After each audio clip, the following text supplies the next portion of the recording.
Sure, life would be easier without him on the field, but your rivals tend to bring out the best of you. I was looking forward to getting the opportunity to go toe-to-toe with these guys again.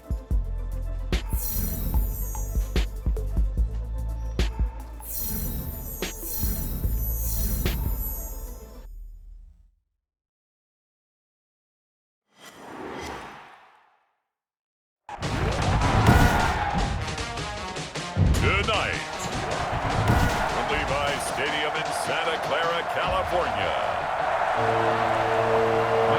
It's Week 8 of the NFL on EA Sports. Both of these teams about to reach the halfway point of this NFL season, and we're underway on EA Sports. And he opts to not bring this one out. The first drive will start at the 25.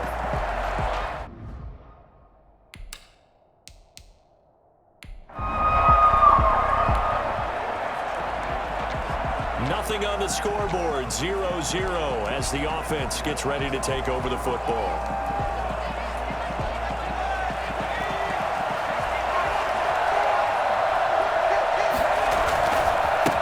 A first carry here for Joe Mixon.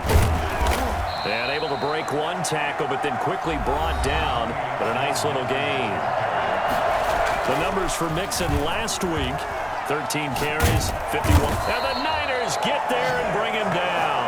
Nick Bosa, he's the one to get him, and that is sack number 7 for him on the year.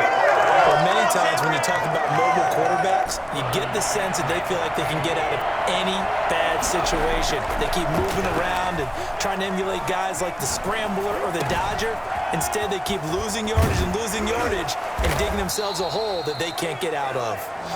And he is going to have a Seahawks first down as they're able to get the third down conversion. Forced out to his left. That's going to be caught. And he is in for the Seattle touchdown. Will Dissly, his 5th touchdown now on the year.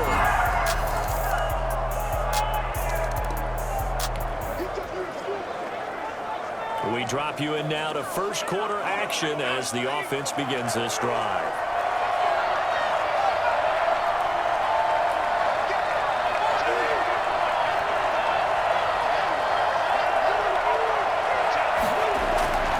They'll come out throwing here to start the drive. Going down the middle, and it's complete. And they work this well upfield across the 45. A good pickup there, 26 yards. And very little running room there. He did get a couple up to the 49. Just shy of midfield. A gain of 2. Brings up 2nd and 8. Here's 2nd and 8. That's complete to Dissly, the tight end. And he gets this inside the 35-yard line. So from inside Niner territory now, this is 1st and 10 at the 34. As we settle in and get ready to watch the next chapter of this storied NFL rivalry unfold, you've likely noticed the lack of pregame theatrics in comparison to what we were used to last season. Yeah, it's absolutely been noticeable because we haven't heard the noise leading into this game where these guys are going back and forth with each other. And maybe it's because there's an injury that sidelined the guy who did most of the yapping last year. But just because we haven't heard the war of words so far doesn't mean that these guys don't want to get at each other. The intensity of the rivalry is still there, and I know it'll be evident once they tee it up and kick it off.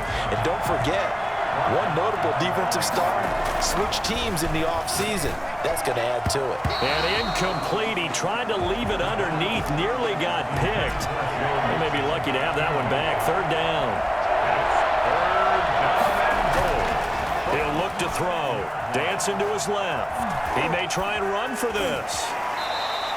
Only able to get back a yard for his efforts, and that leads us to 4th down. Well, partner, nothing comes open here, so he decides to escape out of there, and he doesn't pick up a first down, but he does gain additional yardage to set up a possible field goal attempt if they decide to go that route. Eluding the pressure right. He can, and he will score. Touchdown, Seattle. Taking it in from 4 yards out. And the Seahawks find a way to stretch their lead.